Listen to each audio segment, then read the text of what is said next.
Kembali ke zaman unta, telah kami jelaskan pada tulisan kami yang berjudul Al-Malhamah Al-Kubra, tentang kondisi sebelum pembayatan Imam Mahdi, saat pembayatannya, dan setelahnya, saat manusia akan kembali ke zaman unta. Akan tetapi, apa yang menjadi penyebab itu semua? Mungkinkah semua itu akan terjadi? Setidaknya, inilah beberapa analisis dari para pemerhati akhir zaman tentang bagaimana peristiwa kembalinya manusia ke zaman unta bisa terjadi. 1. Amin Muhammad Jamaluddin meyakini bahwa seluruh senjata pemusnah massal dan semua alat-alat logam di saat itu telah habis karena peristiwa Perang Armageddon. Seluruhnya benar-benar habis dan tidak tersisa sama sekali. Bukan hanya senjata pemusnah massal. Bahkan semua jenis senjata api dan alat-alat perang seperti tank, pesawat terbang, panser, kapal induk, serta berbagai transportasi lainnya juga akan musnah oleh sebab yang sama. Analisis di atas nampaknya terlalu dibuat-buat dan terlihat dipaksakan. Kemungkinan prediksi ini sangat jauh dari kebenaran dan sulit dinalar. Sebab, merupakan sesuatu yang mustahil jika bahan-bahan logam dan senjata-senjata organik ini benar-benar musnah secara total dan tidak ada sama sekali di seluruh dunia. Bukankah sangat mungkin bahwa tidak semua pihak ikut terlibat dalam perang ini? Bagaimana dengan manusia lain yang jauh dari wilayah konflik, dan mereka juga memiliki berbagai persenjataan modern meski sangat sederhana? Sebut saja negeri kita, Indonesia. Atau wilayah lainnya yang mungkin aman-aman saja. Bagaimana secara logika hal itu bisa terjadi?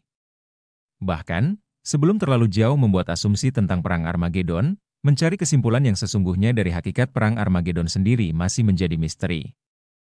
Benarkah keberadaan perang itu adalah sebagaimana yang mereka gambarkan? Kalau toh benar akan terjadi perang sebelum peristiwa Malhamatul Kubra, apapun nama perang itu, maka efek yang akan ditimbulkan tidak mungkin akan terjadi sebagaimana yang dibayangkan. 2. Asumsi kedua adalah sebagaimana yang digambarkan oleh Insinyur Wisnu Sasongko, penulis buku Armageddon, Peperangan Akhir Zaman, juga beberapa analis lainnya yang menyatakan bahwa kehancuran seluruh senjata modern adalah disebabkan hujan meteor, bintang berekor, yang menabrak bumi hingga menimbulkan medan magnet raksasa yang mengubah sistem gravitasi bumi. Akibat dari rusaknya sistem ini, maka semua benda yang terbuat dari logam akan mengalami kerusakan sistem yang berakibat tidak berfungsinya alat-alat berat tersebut meski ia tetap ada. 3. Asumsi ketiga adalah didasarkan pada fakta sosial, ekonomi, dan politik global yang secara keseluruhan berada dalam cengkeraman Amerika dan Eropa. Dimulai dengan kehancuran ekonomi kapitalis yang dibangun di atas pilar-pilar ribawiyah keruntuhan sistem perbankan internasional, hancurnya pasar uang dan bursa saham, yang kesemuanya akan berimbas pada kehancuran semua jejaring ekonomi dunia. Pada tulisan sebelumnya, kami telah menguraikan panjang lebar tentang resiko kehancuran dunia dan kembalinya manusia ke zaman unta dari sudut pandang ini. Secara sederhana, kronologi kembalinya manusia ke zaman unta berdasarkan analisis ini adalah sebagai berikut. 1. Secara perlahan namun pasti, ekonomi dunia global terus bergejolak dan cenderung turun, seiring dengan krisis global yang menerpa ekonomi Amerika yang akhirnya akan diikuti oleh seluruh dunia. Karena Amerika merupakan negara yang tegak di atas pinjaman modal negara-negara dunia, 100% tumbuh karena investasi dari negara-negara lain, maka secara otomatis akan memengaruhi stabilitas ekonomi negara-negara dunia lainnya. Ekonomi Amerika, dengan pasar uang dan bursa saham sebagai pilar utamanya, telah menjadi barometer bagi ekonomi negara lain yang menjadikan dolar sebagai alat tukar mereka dalam bertransaksi. Jika Amerika maju dan berkembang, maka nilai ekspor produk negara-negara yang melakukan transaksi perdagangan dengan Amerika juga akan berkembang.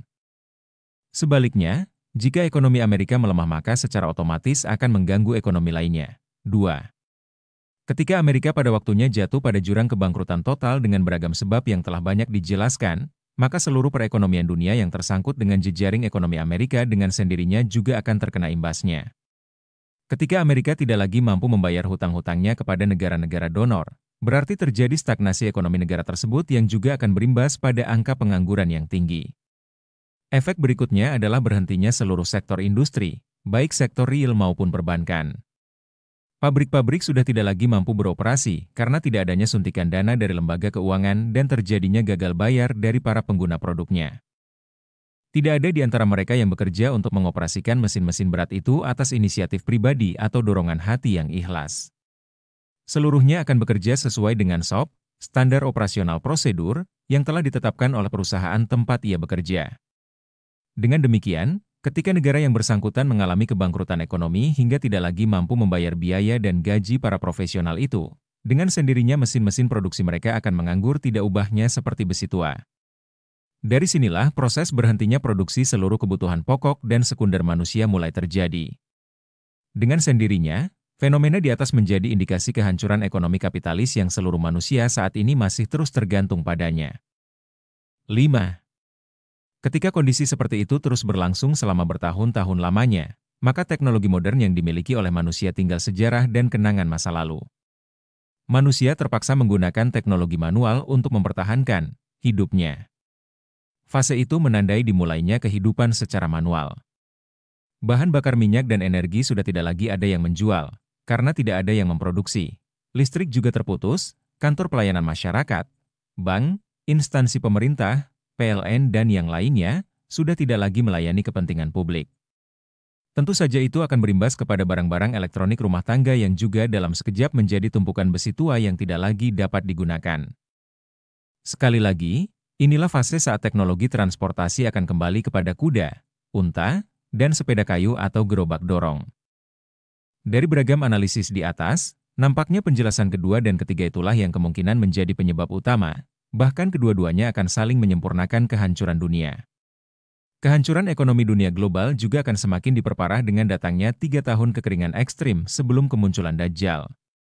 Efek global warming, pemanasan global, yang berimbas pada banjir bandang yang menenggelamkan kota-kota pinggir pantai juga pulau-pulau kecil, terkontaminasinya air sungai, sumur, dan sumber mata air oleh air laut yang asin, yang akan menyebabkan hancur dan musnahnya tanaman dan pohon-pohon yang terkena.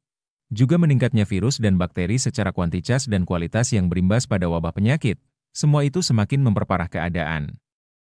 Masa-masa sulit dan kehancuran total ekonomi dunia ini akan memaksa seluruh manusia untuk tidak lagi memiliki sesuatu yang dapat dimakan, sehingga makanan dan minuman orang-orang mukmin saat itu adalah takbir, tasbih dan tahmid.